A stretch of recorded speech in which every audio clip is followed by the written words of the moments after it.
Okay, I'm on. I think I'm on.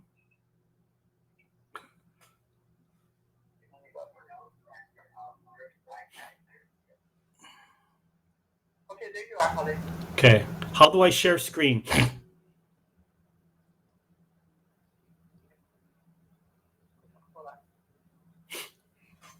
Yeah, sorry. Ugh.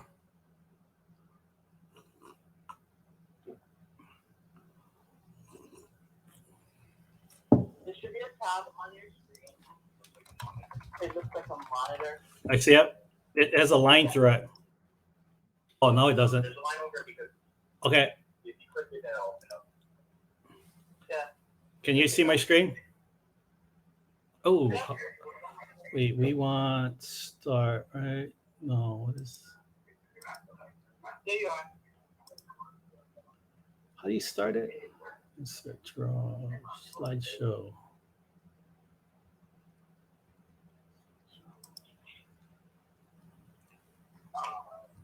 Do you see it? Yes, good to see you.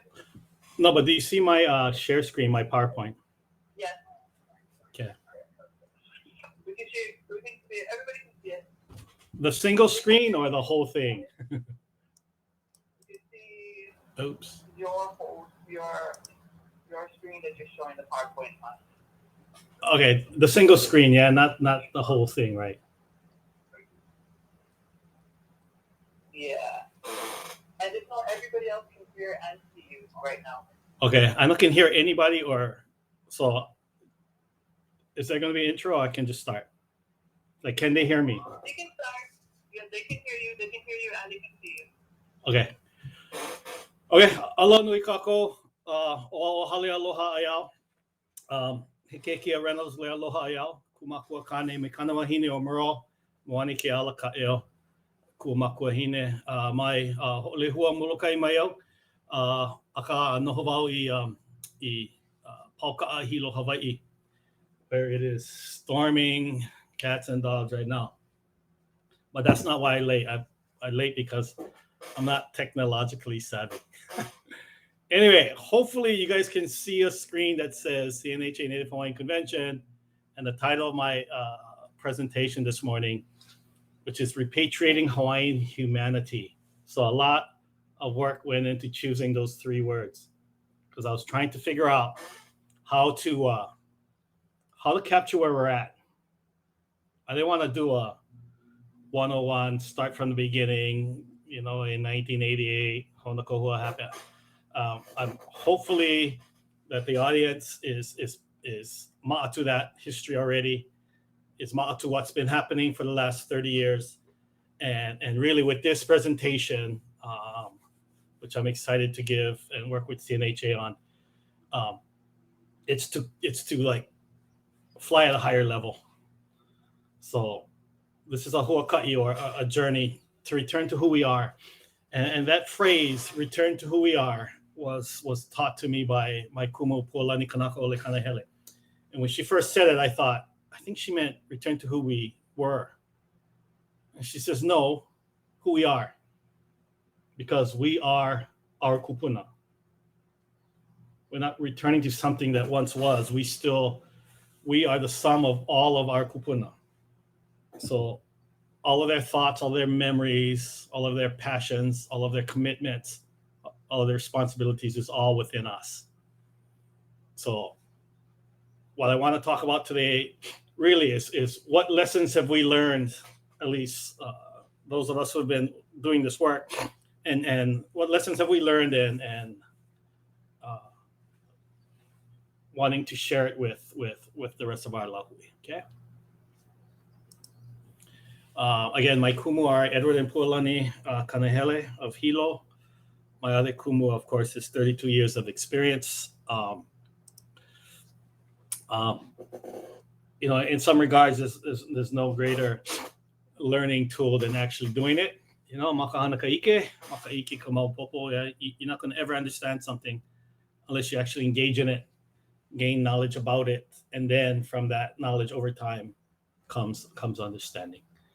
So, first lesson. an interdependent relationship exists between us and the ancestors. So one of the primary lessons Uncle Ed taught us was this idea of interdependence. Yeah, interdependence, meaning our kūpuna are relying on us to malama their iwi. In return, that's the interdependent part. We rely on them to support, guide, inspire, empower, scold, regulate, to be our ancestral foundation. So this interdependence, that's how the relationship was explained to us. So in other words, if we are allowing their graves to be dug up, if we're not preventing their heads from being taken to museums all around the world, we're not doing our part. And we didn't do our part for years because that's what happened. And my grandmother explained to me that the reason why our lahui and our families cannot stand strong is because our families are not, they've been taken. And they're not where they're supposed to be. And so there's this breakdown in this interdependence. Yeah. And so the care of Ibi Kupuna is foremost a kuleana. So I know people we like to talk about our rights, and that's good, but this is about responsibility. You have a duty to do this. A right is something you exercise when you feel like it. This is not that. This is something we all must do to malama our ancestral families. So it recognizes this responsibility. This kuleana recognizes that the physical and the spiritual health of our families is a function of the well-being of our kūpuna. So no wonder for years, we were lost because our families got taken. Yeah. So in addition to taking our country and our lands and our resources, they took our kūpuna too. But we have to do something about it. And that is this journey to returning to who we are, to being responsible Hawaiians. Another lesson, one of my favorites is Halealoha Ayau Ola Naivi. It's one that's accompanied me, guided me, guided us for 3 decades. Ola Naivi, the bones live. So traditionally, it was said of an elder who was well cared for by their family, but it also was in reference to those who provided that care. And it reminds us that our kūpuna reside within our own iwi,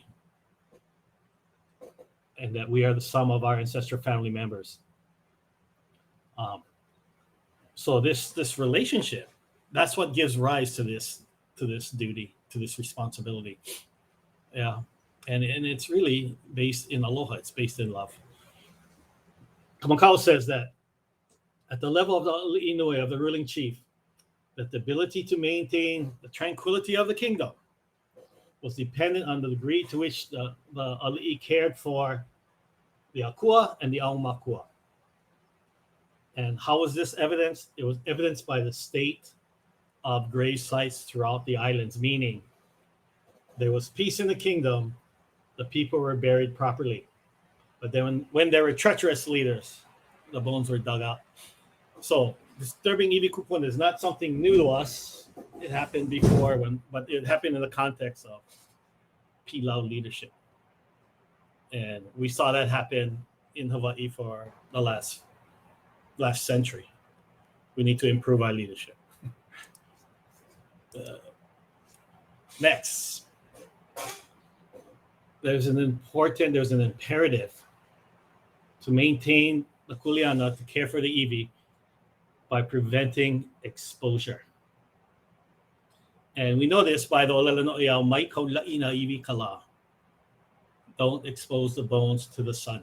So one way, and the reason for this is our kūpuna believe that when someone passes away, when they hala, they didn't go to heaven, they went to a place called Po. And Po is the word for darkness, Po is the word for night. Po is where our kūpuna went. And so as a result, the one thing you do is protect the Iwi from, is from light. So if you expose them, if you dig them up, if you subject them to physical examination or to photography, then you're violating this olelo no iau. It says mai kaula'i. It doesn't say kaula'i. And so the proper place for the kūpuna is in aina, right? And so that their mother can infuse the land, make it productive for us to live off of. But also, it's the spiritual nourishment in knowing that the kūpuna are where they're supposed to be. So it's disturbing to our na'au to know that, to find out that they're in the museum in Cambridge, or they're in Vienna, Austria, or they're in Edinburgh, Scotland, or they're in Japan, or they're wherever the hell they are. Which is to say, they're not in Po. And so there's this profound responsibility to, in the journey to return to who we are, to restore our ancestral foundation, so that we can regain that self-respect for each other, so that we can strive to make good decisions in our family life, in our community life, with regards to our lahui. Another olelo no iau also provides that what gets placed with the kūpuna was also given a very high level of respect, and that it was considered inseparable.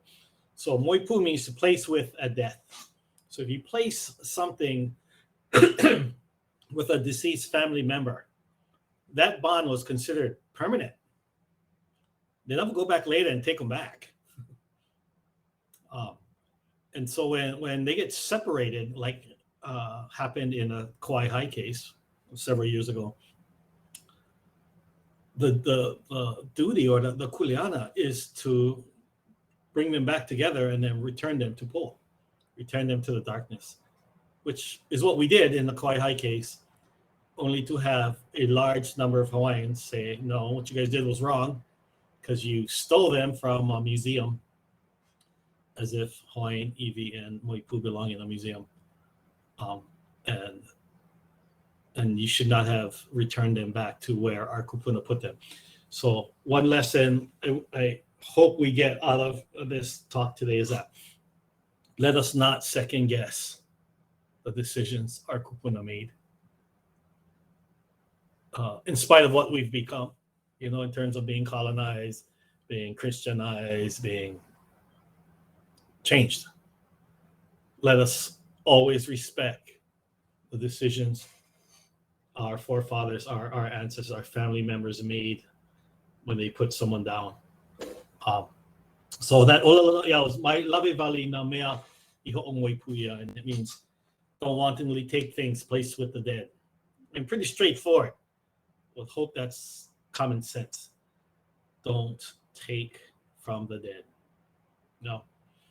And the idea that we need to look at significant works of art because that's who we are, loses sight of the fact that that so-called piece of art belonged to a chief, and that was his to serve him in his afterlife, and is not for us to see. We would better serve our kūpuna and ourselves if we respect the value of the decisions that they made, and that we honor them, and resist the temptation to want to maha or look at what was placed with them. Yeah.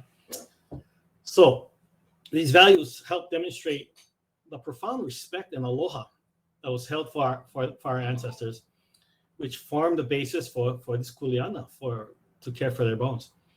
By protecting the Iwi, their burial sites, the ancestors' connection to their burial place is assured.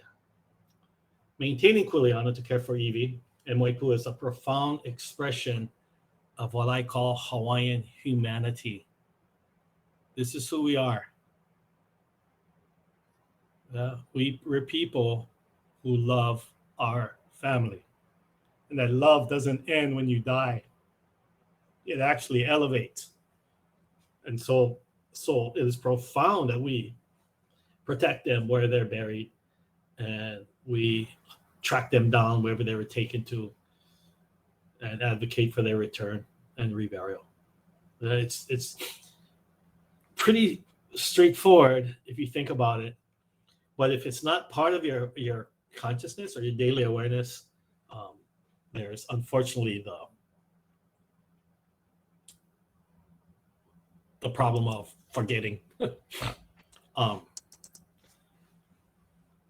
next one, this is for me super important. So over the last 3 decades, we have spent a lot of time, too much time, fighting with archaeologists, with physical anthropologists, skeletal biologists, folks who believe that their skill set is necessary to take information from the kūpuna, from their bones. They've also been used in the context of repatriation for purposes of identifying and confirming that they're Hawaiian, and for purposes of their return. What got sacrificed in that entire process, and what we fought for the longest time, and really it's only coming to fruition now, is the need to prioritize indigenous ways of knowing. So why do we do ehomai? Why do we do ehomai? Because we're trying to seek that knowledge, that inspiration, to help us in the work that we're doing. That ike that's found in mele, and that ike that's found in mo'olelo, that ike that's found in training, in teaching. These are our indigenous ways of knowing. These are our Hawaiian ways of knowing. In the repatriation process, unfortunately, it's almost exclusively Western in its approach to knowledge. But as a result, there's this reluctance to give credibility to indigenous ways of knowing, to paying attention to dreams. So one time, we were on a museum on a repatriation trip in the United States, in the continental U.S. I think there were like 6 museums involved, and 2 of those museums had Iwi, and this happens more often than you would want to happen, where the museum doesn't know what island the Iwi came from. They just know that it's from either the Sandwich Islands or the Hawaiian Islands, but the origin is unknown. So that presents a very significant problem, very serious problem, because we want to put the kūpuna back on the island that they're from, preferably the aupua they're from, even more preferably that actual site they were taken from. So that's the goal. That's the gold standard. It's putting them back where they was taken from. And so what this 30 years taught us is the Western ways of knowledge, of acquiring knowledge, is inadequate in this situation. And that what we've learned in just in recent years, is that the Hawaiian practice of, I don't know the proper term. I refer to them as kaula, as seers, but they are skilled people. Well, the ones I know are wahine, one kane, the rest are wahine, who have the ability to communicate with the other side and to provide us with just spot on, awesome, real time communication with the kūpuna, so that instead of having to expose them to physical examination, we can simply, through prayer and meditation, just ask. Where are you from? Who are you? And where do you want to go back to? So it's really important in the work that we do. And the work now is largely, even though it's still happening within the U.S., most of the U.S. cases are completed because we went all out in the 90s and the first 20 years of 2000 to make sure that museums around the United States complied with the federal repatriation law called NAGPRA, Native American Graves Protection and Repatriation Act. And during that same time, we were working on cases outside of the U.S. internationally. Although I always argue that cases in the United States involving Native Hawaiians is international. And so being on the international stage, we've had to network with others to get the help that we needed to overcome opposition to repatriation. In 2013, we repatriated from the Natural History Museum in London. The case took 23 years. The British said, hell no, they ain't giving them back.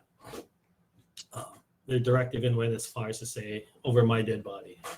And I told him he didn't have to be so dramatic. But sure.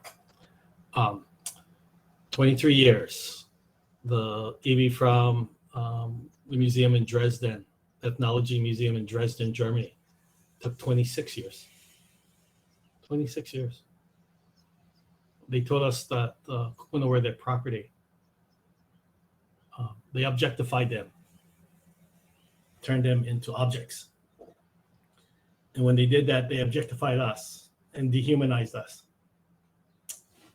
That's why it's important that we understand this in the context of our humanity. We define, our values define this situation, not Western practices of archaeology and anthropology. It's aloha. It's our values. I work with a lot of indigenous people from around the world, the Maori, the Australian Aborigines, Native Americans. And they always ask, because we've been very successful internationally, and they always ask, how is it, how do you guys overcome, all the legal obstacles? And I would always tell them, that's the problem, is you're approaching this legally. Because if you play that game, you're going to lose. The law is not designed to help us. It's designed to maintain status quo. So we use the law when we need to, but we rely more heavily and more importantly on our values. Because there is no statute of limitations on asserting kuleana. Anywhere in the world, in the universe, no limitation on aloha. We'd always tell the museums, these are principally family matters. I go, no, these are legal matters. I'm going to say, no, you don't have any legal right in what you stole. Because if we were to do the same in your country, well, we would commit a crime. But you guys will get grants and publish papers and consider yourselves intelligent for doing it to us. So no more of that. We want to be real clear that these are family matters and that there is no seat for the museum or the university or the agency at the family table. None. The difference being that these Iwi could possibly be our family, but they could not be yours. So why are we even talking to you? Except that you're in possession of stolen ancestral remains. And so we reach out to, we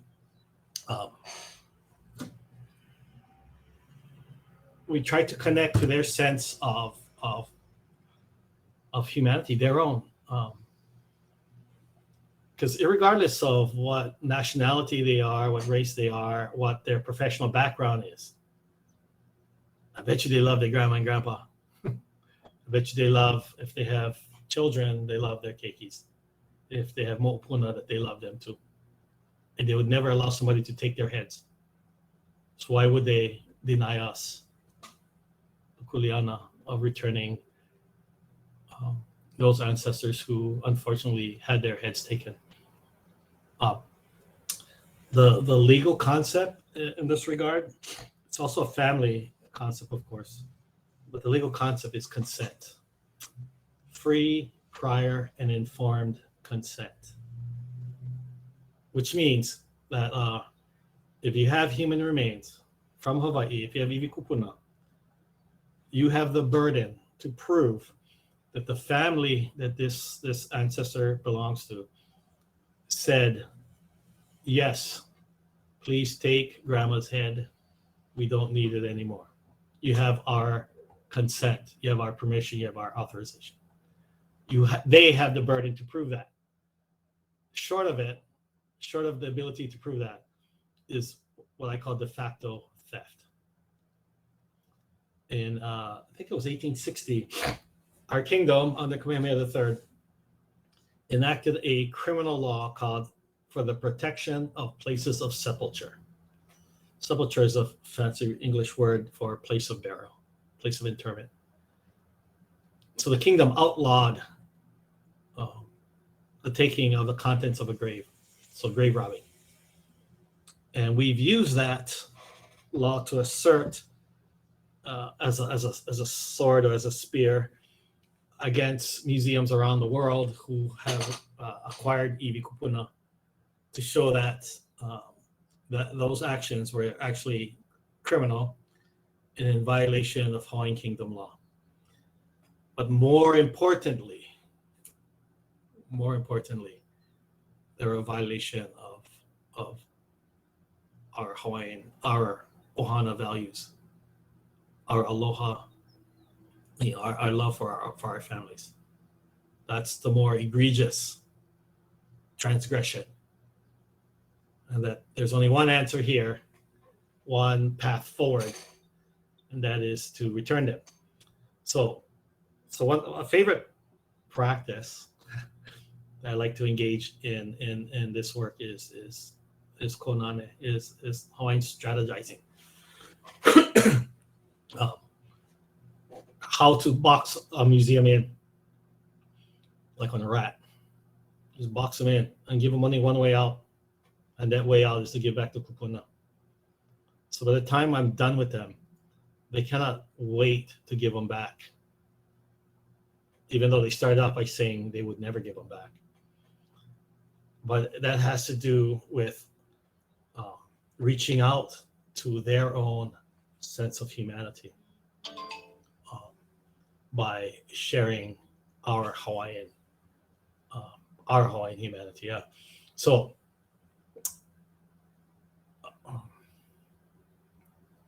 sometimes this requires us to force institutional change. The three cases I talked about, actually the one in London and the one in Dresden. One in London got resolved because a lot of the old school racist museum officials that were in charge either died or retired. And then the new generation steps in and they have a much stronger sense of humanity. The same was true in Dresden. So in Dresden, the one that took 26 years, it got resolved in a very interesting way. The Germans were super pilau about this. Not only did they say no, they said, hell no, you have no right to ask us for them back. Imagine that, them telling us we had no right, even though they had no connection except being in possession of stolen Iwi. In 2015, my dear friend, Honor Keeler, who's a Cherokee Indian attorney, we do a lot of repatriation work together, and she reached out to me and said, hey, the German National Museum Association are publishing recommendations and guidelines on repatriation for all their museums. And they want we've been invited to review the recommendations and guidelines and comment on them. And I told her, hell no, I don't want to do that. Like, these guys are so pilau. And I talked to her about the Dresden case, and she says, no, this is an opportunity for you to share that case and to point out to them that this ain't working and how to improve it. And so when we did write our response, I used the term to refer to the German museum officials. I used the term intellectual savage, because in my view, that's how they were behaving. And I define an intellectual savage as someone who uses their intellect to deny another their humanity. So when we said, please give our kūpuna, and we said nicely, please give our kūpuna back. And they said they are the official property of the state of Saxony, and that they had a duty to maintain their ownership. That's the savagery of their intellect, because they didn't realize that they had taken something human and dehumanized it, objectified it, to justify their inhumane behavior. What ended up happening is the editor for our article, at first, the German editors did not want this thing published because they did not appreciate being me calling these other folks intellectual savages. But and then they realized, hey, the truth is the truth, and it was published. And one of the persons reading it turns out to be the senior curator at the Dresden Museum, who was never informed of our request, even though she was with the museum the whole 30 years that we were trying to get them back. And when she read that, she approached her director and approached their local and national decision makers and said, we need to return these Hawaiian remains because we are not intellectual savages. And in October 2017, Noel Kahanu, myself, Kawila, Kalekoa, Kauna Opono Crab, when he was CEO of OHA, we went to Dresden to return them home. And the Germans asked to do a public handover ceremony, like to do a public, like a press conference. And at that press conference, 3 or 4 of them gave very powerful speeches acknowledging the racism of past behavior and the need to write a new chapter in this book of Hawaiian humanity. And it was awesome. And really, it was now the beginning of efforts to consult with them on the return of other Hawaiian cultural items in the possession. So this museum was part of a 4-museum group or association. And last year, Mihano Kala, myself, Kyoki Peskaya, we went to Germany to inspect and consult with the museum regarding these particular objects to help clarify what they got wrong with the names or with what they thought the functions of the objects were, so that we could increase the level of education, but also to identify which ones we wanted returned. And so, some people say that repatriation is the end of the story, but actually it's not. And let the Dresden case be an example of how it is actually the beginning of the discussion of the rehumanizing of, as Kalekua Kael said, part of our work, with Hui Malama is to help the museums return to the human family, because they had separated themselves, thinking that they were superior to other human beings, as demonstrated by their collection of human skulls from all around the world. And so it's kind of cool that us as Iwi are, on the cutting edge with the Maoris, the New Zealand Maoris, and others, especially the Aborigines, to help redefine the ethics of colonial collecting practices, to redefine what it means, whether or not the purchase of some of these objects was considered fair. Was that a fair purchase? And if not, whether those items should be returned. So it's very exciting that this is happening, and it's been going on, like I said, for 3 decades now. So the next value, which is the most important one to me, and if there's anything you're going to get out of this talk today, anything that you're going to walk away with today, I hope it's this one. So, over the years, when we first started, our own people used to just attack us. I mean, just attack. Why are you fooling around with the bones? We're not fooling around with them. We're trying to bring them home and rebury them and help these people heal, which in turn helps us to heal. Like the worst criticisms we would get would be from our own people, not from museums. I could care less what a museum person thought of me, but I do care what my own people think of me. And then there were those who said, we don't agree with the way you do them. And one of the criticisms was, how come we don't hear, Jesus Christ's name in any of this? And we would always say, that's because we can probably say in 32 years of work that we never once had to ask the white God or his son for help. Never once. Not once. Because all we had to do was ask our kūpuna to help. Yeah, this is a family matter. And so the protocols that we practice are intended to promote the connection between ourselves and our own family members, as well as these kūpuna whom we are trying to help rescue and bring home.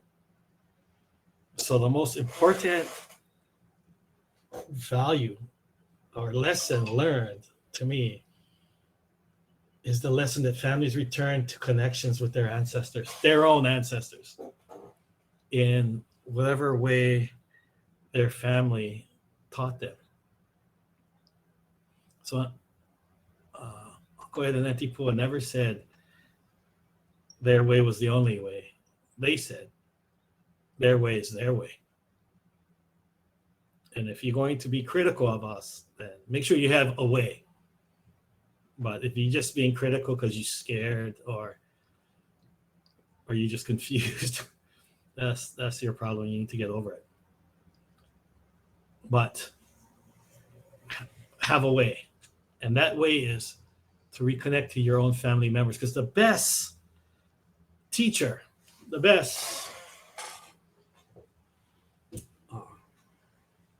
kumu, the best guide is your own kūpuna, not me. Not Antipua, not Uncle Ed. It's your own family. That's the lesson. That's the main lesson. And one thing Christianity did is, and I don't think it was intentional, but it shifted the focus away from the family. Yeah, and now there's this drive to go to this place called heaven and all that stuff. But what gets lost and what gets sacrificed in all of that is your connections to your own ohana. So people would I would get asked sometimes, what is the standard that you follow? Like what governs or guides your behavior and what you do? And for me, the answer is simple. I always imagine my grandma Harriet May standing next to me, no matter what I do, when I do this work. And would I do something that would shame her? Of course, she hates the fact that I swear so much, but can't have everything. It just kind of comes out naturally. But that aside, that's my standard. is my grandma, because when she was alive, she went out of her way to guide, to teach both myself and my sister Mikiala Vizcaya, to reach out to us and to help us and guide us, teach us. That's, to me, that's the gold standard when you're going to engage in this work, to make sure you would ever do anything that would meet the disapproval of your own grandmother. Because if that's the standard, you're not going to ever go wrong. And my grandma was a Christian minister. But when I do now moepū, that's who I'm calling. And my grandma, she shows up. If I'm not doing something right, I catch cracks. It's self-regulating. So families return to connections with their ancestors. The cultural protocols being taught and practiced are intended to promote reconnection between individual practitioners and their ancestral family members. And this is done through the physical act of caring for the Iwi Kupuna, by protecting them in place or through reburial. It doesn't get more basic than that and powerful than that, because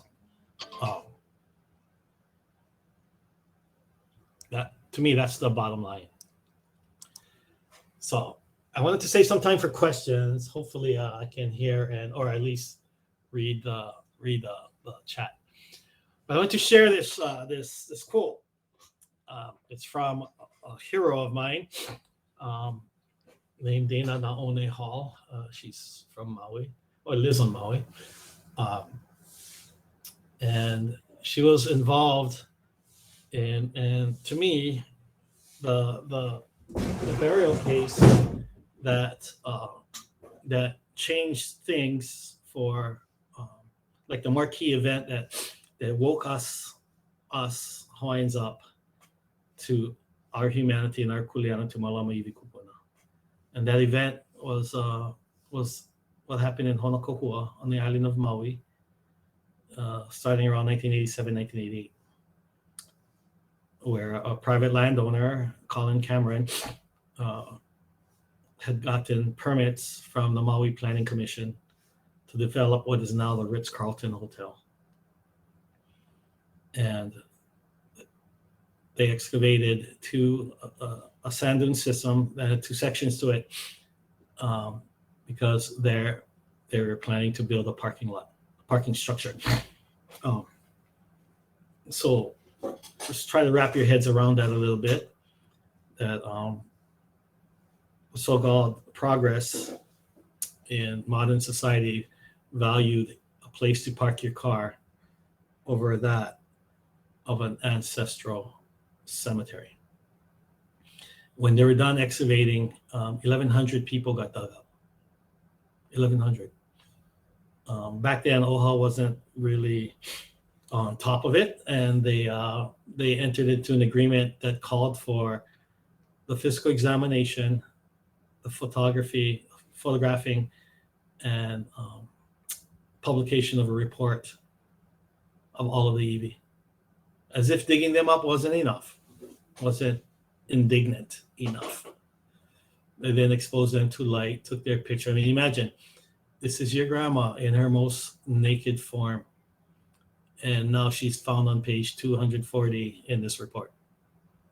Imagine the shame. Imagine the indignity. They were able, Hawaiians from all around the island stepped in, and because there were no laws back then to prevent that from happening. And so the Maui Planning Commission granted the permits for this project. So after they did so, Dana Hall wrote this quote. It's this quote: "Sorrowful as the commission's adverse decision was," she's referring to the Maui Planning Commission and their decision to grant the building permit, "the mood following the meeting was black and thunderous. I felt inexplicably that we had not been defeated. that Hawaiian people had spoken up to protect the graves of their ancestors, that somehow, someday, there would be a cataclysmic shift. I had no reason to feel this way, but perhaps in stepping forward and speaking up, we had reconnected to our ancestors in a fundamental way. Now, she said she's writing this before enactment of the state law, before the establishment of Fuima Lama, before all of this work occurs. She's already sensing that it's coming. It's the next logical step. So, born from the chaos and kaumaha of Honokohua was Fuima Lama Ina Kupuna Hawaii, the nonprofit organization that Uncle Ed and Auntie Pua established, that I had the honor of running for, again, 20 plus years. And then the other jewel was legislation called Act 306. It established the Island Burial Councils and provided them with the authority to determine, to preserve in place or relocate ancestral Hawaiian burial sites. Okay, so those two major events follow what happens at Honokohua, and this is Dana Hall, like almost like seeing the future and feeling confident that there's going to be this cataclysmic shift. There's going to be this change, and it in fact occurs.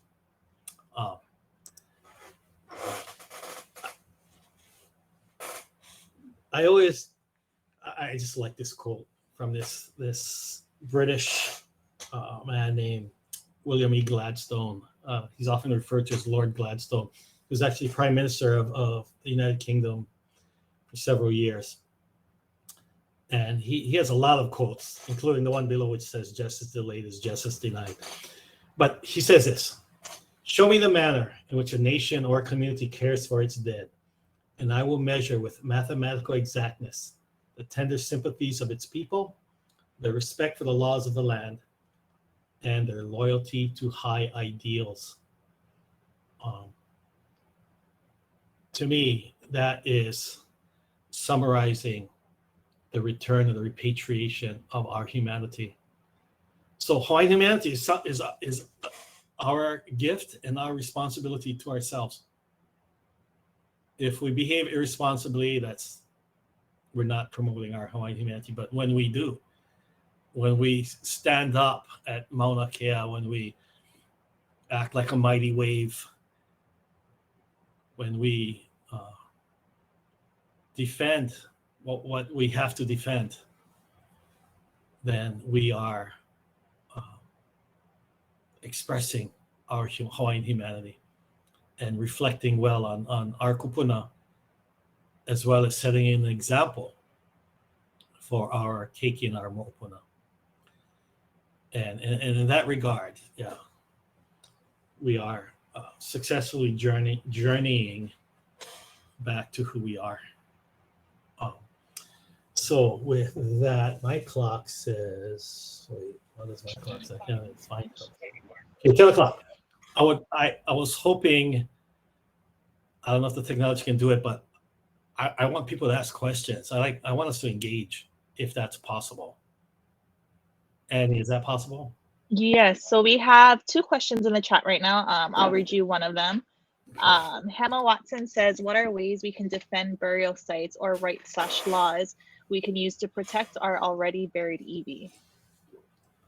So great question. Well, I'm sorry, could you repeat the person's name? Hema Watson. Okay, mahalo nui for the question. What's going on right now as we speak is that the law that was passed in 1990, I was just a lawyer out of law school. It was one of my first cases to represent Kala Mossman to get this legislation passed to formalize the Island Burial Councils. That law was undermined severely by the state of Hawaii in its implementation of the act. And as a result, In January of this year, we held a press conference.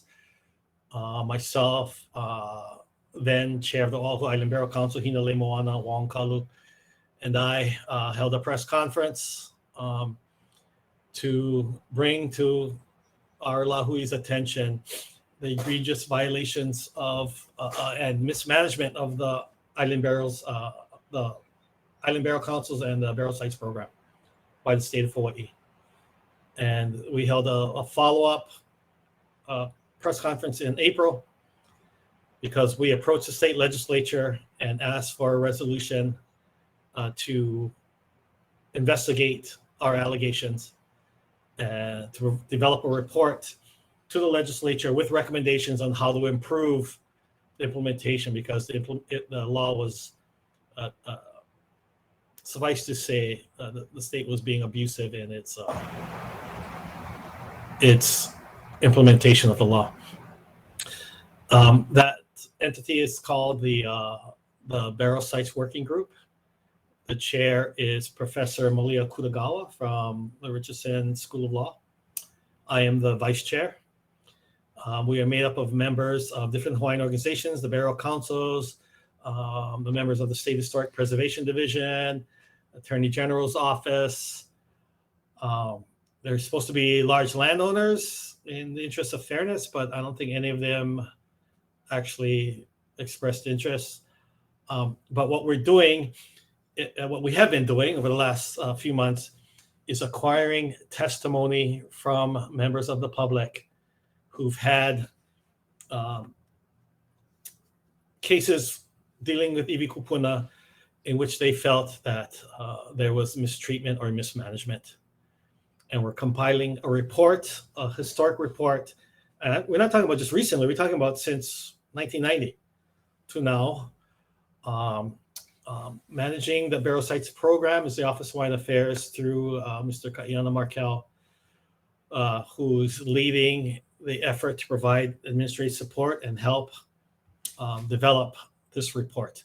So in answering your question, that would be the most effective vehicle right now for our people to help improve the implementation of the state burial law. So one of the central questions being posed to our people and to the community in general is, should the Burial Sites Program remain where it's at? In 1989, 1990, when we were advocating for this bill, the two choices on where to house the Burial Sites Program was the newly established State Historic Preservation Division, SHPD, which is housed within the Department of Land and Natural Resources, state of Hawaii. The other choice was the Office of Hawaiian Affairs. And back then, people were so angry about Honokohua and OHA's complicit behavior in that case that they said, no, not OHA. But since then, OHA developed the kind of expertise that one would want in its staff with regard to historic preservation, especially historic preservation review, and with the Care of Ibi Kupuna. Unfortunately, in the last few months, there's been a mass exodus of that intellect because of the reorganization going on. So we want our community, our Lahui, to weigh in on whether or not they believe our kupuna should remain under the State Historic Preservation Division, or whether they should be placed at OHA, or whether they should be placed somewhere else, some independent agency or entity, so that we don't run into the problems that we have been, especially through the Department of the Attorney General. I mean, I have a lot of friends there, but the bottom line is their job is to advocate for the interests of the state of Hawaii. And oftentimes that means they're butting heads with Native Hawaiian interests. And you cannot, as a lawyer, if you're representing the council, you cannot serve two masters. You're supposed to be serving the interests of the council only, and not SHPD or not DLNR, or not the landowner or developer. So we don't have the kind of independence that we need to advocate and to make preservation in place decisions at the highest level. And so that would be the best way to get involved. I would strongly recommend that folks contact Kai Markel at OHA to find out how to attend the next Burial Council meeting from your island, because it's a standing agenda item to provide testimony on ways to improve the administration of the burial sites program, but particularly the care of Ibi Kupuna and moepū and their burial sites. So I hope that answers your question.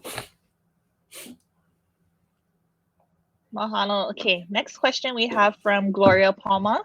She says, how have local and state preservation commissions contributed to repatriation efforts and other efforts to protect Ibi, and how can this effort be expanded? Can you say that again, please? Sure. How have local and state preservation commissions contributed to repatriation efforts and other efforts to protect Ibi, and how can this be expanded? In my experience, the main historic preservation commission that contributed the most to repatriation was what were they called? The Native Hawaiian Historic Preservation Council at OHA, which I think they suspended or they no longer have, and hopefully under Kai's leadership will restore. But that they were the most effective. I frankly cannot recall any other any other historic preservation commission helping or being involved. But I think urging OHA to reestablish its historic preservation council and to put knowledgeable and functional practitioners, academics, kūpuna, and makua on this commission to help support repatriation efforts. So repatriation has been going on since 1990. We've done 123 documented repatriation cases, 14 of which is international, meaning that they came from outside of the United States. And we did so with not much resources, oftentimes having to pay for these things ourselves. There needs to be a more consistent, supportive, non-political entity to support the return of our kūpuna, the return of their possessions, their moepū, and the return of mea kapu, sacred objects, and then the return of mea Hawaii, which are objects that are not necessarily sacred, but that can be returned for educational, historic preservation purposes, which is going on right now as we speak with these museums. I also wanted to add that we also have a project through Ahakane, through the leadership of Keola Chan, an IMLS grant to develop a Native Hawaiian database. And that database will identify as many objects as we've been able to get information from museums, both in the United States and outside of the United States. So that if someone is a kapa maker and they want to know what museums have kapa from the island they're from or from the moku they're from, they can look it up. They can see images, pictorial images of this kapa or other items.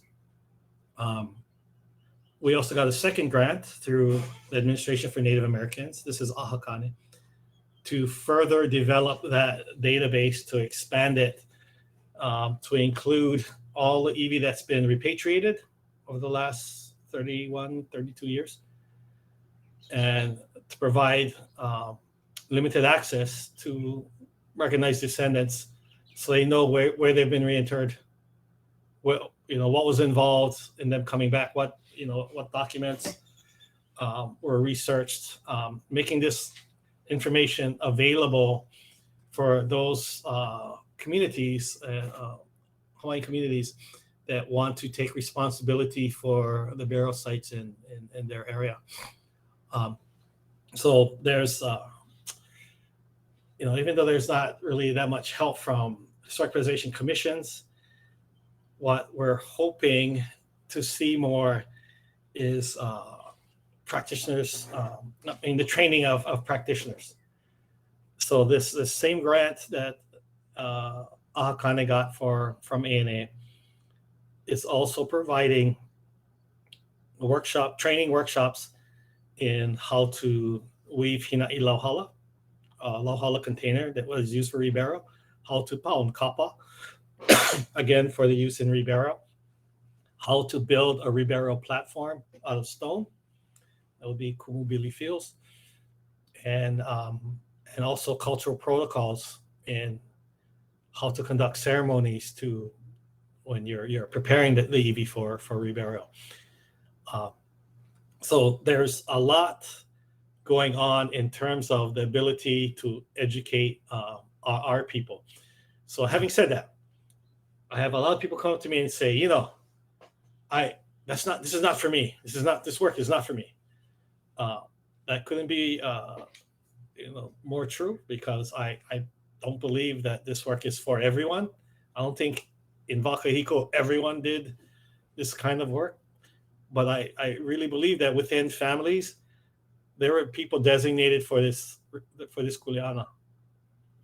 And so it's not so much that every single Hawaiian has to learn these protocols, but I would implore every family to have those within your family who awama this kuleana, who carry this responsibility, who are the practitioner that is going to help your ohana, and then when it needs help at a larger scale, larger level, that they have the requisite expertise and experience to do so.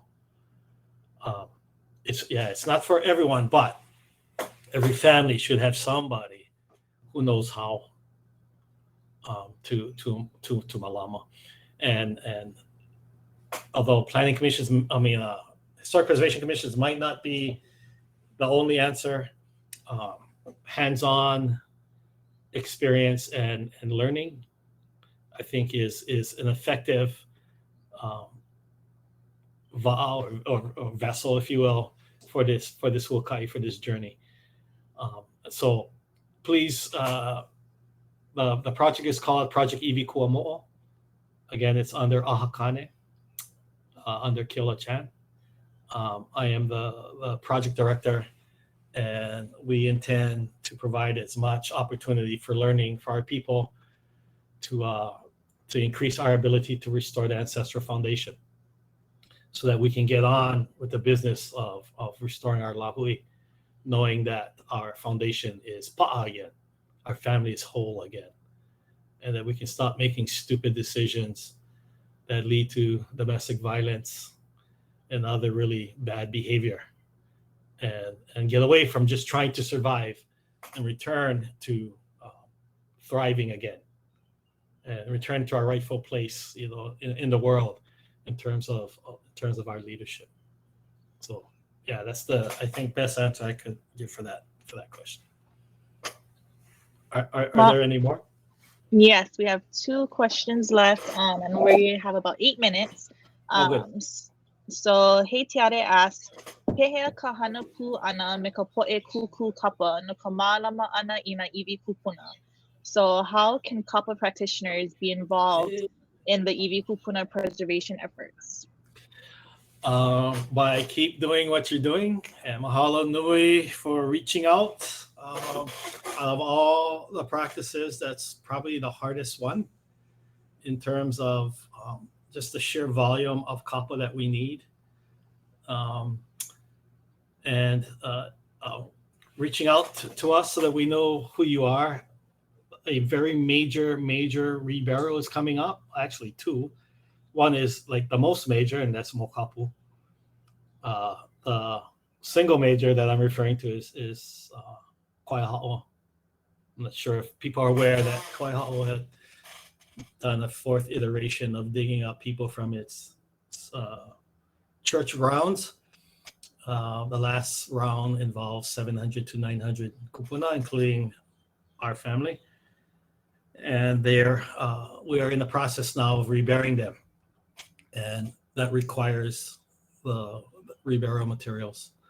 And so if we could, get your contact information so that we can reach out and coordinate efforts when that kind of kapa is needed. That kind of volume of kapa is needed.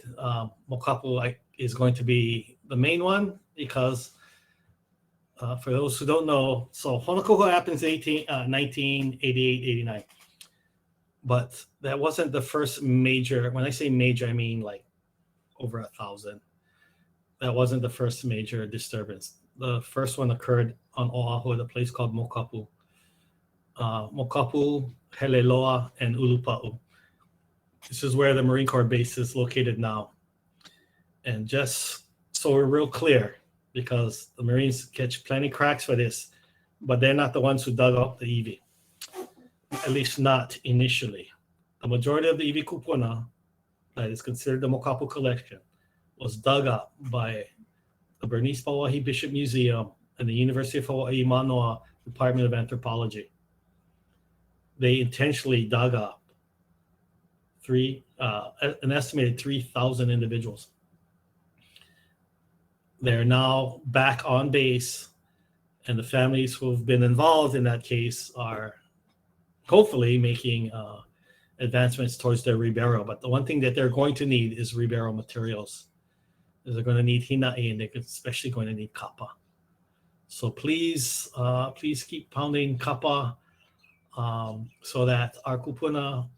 See, people would ask, well, why go through all that trouble? Just wrap them in cloth. Just wrap them and bury them. And the answer is because we're not only trying to achieve reburial, we're trying to achieve healing. To recognize that these kūpuna got desecrated. And that one way to help them heal from the indignity of that mistreatment is to undertake the arduous efforts to create the reburial materials that their iwi can rest in again. That's why. Because that's who we are, right? We're not going to take the easy way out. We're not going to do them just because it's simple to do. We're going to do them the right way. Because in conveying that respect, that aloha, it helps them to heal, but it also helps us to heal. So, mahalo for every kapa maker out there. We need your help. Okay, we have 4 minutes left, Hale. And we have one last question from Kelly Uyoka. She says, if you have any suggestions about how DLNR or SHIFTI are fulfilling their legal duties, how burial sites could be better protected, or how the island burial councils could be better supported or improved, your mana'o is valued. The Burial Sites Working Group would appreciate hearing your suggestions, concerns, and specific examples that might guide their work of offering recommendations to the legislature.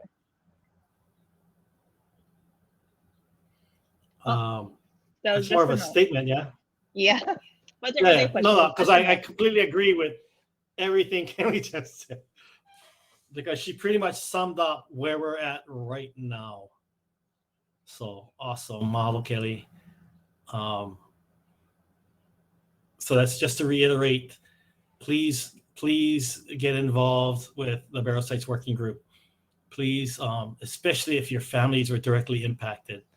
Because there's a lot of cases in which the state, like there's the Brescia case on Kauai where the council said preserve the graves in place. And SHPD said fine, and they allowed the landowner to build a house over them. which is not what the burial law was intended to do.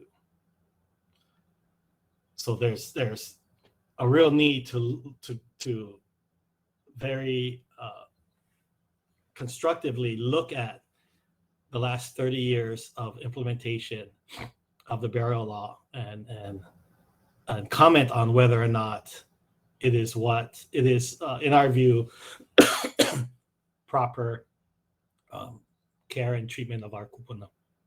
And if not, how can we do it better, including whether to house it somewhere else. So one thing that so Kelly's with Halealoha Pa'a, and wanting to one of the things that we want people to do is to think about the real need to establish a Native Hawaiian Historic Preservation Office. It's time. We cannot have our interests intermingled with the state of Hawaii, because whenever the state of Hawaii looks at a situation, it only acts in the best interest of the state of Hawaii. So if that means putting a sewer plant in Hawaiian homelands in Kilka, that's what it means. If it means digging up Iwi for, grant a permit at Honokohua, that's what it means. It will never act solely in the interest of Native Hawaiians. And so until we really grasp that idea, if we keep intermingling our interests with the state, we cannot be surprised when we get burned. And one effective way to address that is to, what Kelly and others are working on, is to separate out the Hawaiian Historic Preservation interests and establish our own Native Hawaiian Historic Preservation Office, similar to what Indian tribes have. So there is a National Tribal Historic Preservation Officers Association made up of historic preservation offices for recognized Indian tribes that have them. So this is not something unique, or this is not grasping for stars. This is a current reality that's going on now. So I think with that's all my time. Mahalo nui hale. That does bring us to the end of our session. If everybody could jump back into our reception area to get back into our main stage, we will have a transition to go into our next breakouts. Mahalo nui. Mahalo.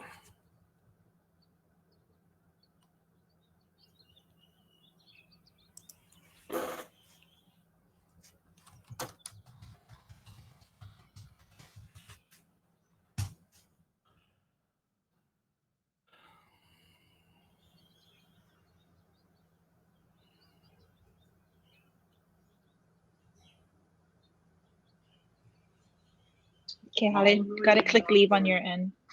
Okay, click. Okay. Mahalo nui.